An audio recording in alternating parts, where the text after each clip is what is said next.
वापस दक्षिणी छोर की ओर जा रहा था तो मुझे एक भैया जी मिले। ये भैया जी दूध बेचते हैं, इनका दूध का कारोबार है। आप पीछे देख सकते हैं दूध के बड़े बड़े बर्तन हैं। क्या बोलते हैं उसको, दूध का ही क्या बोलते हैं, कनस्तर क्या है? ये ड्रम है, ड्रम चदरा ड्राम है, ये बड़ा बड़ा ड्राम है दूध का। ये है केन एल्युमिनियम का। हाँ केन है, ये एल्युमिनियम की जो मिलता है, एल्युमिनियम का है ये। तो एक में कितना आ जाता है? एक में कितना? 40 kg।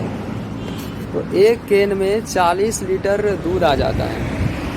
और मैंने अभी आपसे पूछा, इनसे पूछा कि आप पहले दूध कैसे ले जाते थे?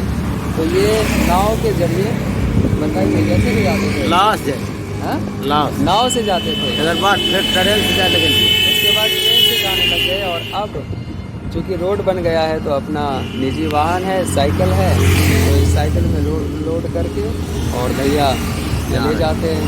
तो आप ये दूध कहाँ पर बेचते हैं? मुंगेर में। मुंगेर में कहाँ पे? दुकान में देते होंगे। दे उठौना में दै छियै एक ड्राम। अच्छा, एक ड्राम? हाँ, उठौना में खाद दुकाने ना होगा वो? नहीं, खाद लगे। अब कोई 2 शेर, कोई 1 शेर। अच्छा अच्छा अच्छा अच्छा, माठ के मतलब अथी से ना, पौवा से।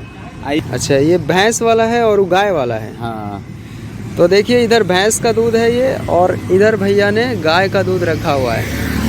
और आपका घर कहाँ हुआ भैया? फुल मलिक। फुल मलिक से है ये। अच्छा, ये बताइए कि पुल बन जाने से आपको क्या सुविधा हुआ? दाद बहुत है, जब बिना भाड़ा जा रहे हैं। और पहले कितना आपको भाड़ा लगता था? 15 नाव से? पहले ये नाव से जाते थे तो 15 रुपया लगता था, और अब जो है साइकिल से। और हाँ जाना है, रुको ना। और इसमें आपका जो है नापी है ना, तो दूध नाप कर और देते हैं। ये आधा लीटर का है ये। चलिए भैया, आपका नाम? अर्जुन यादव। अर्जुन यादव जी हैं, ठीक है यादव जी।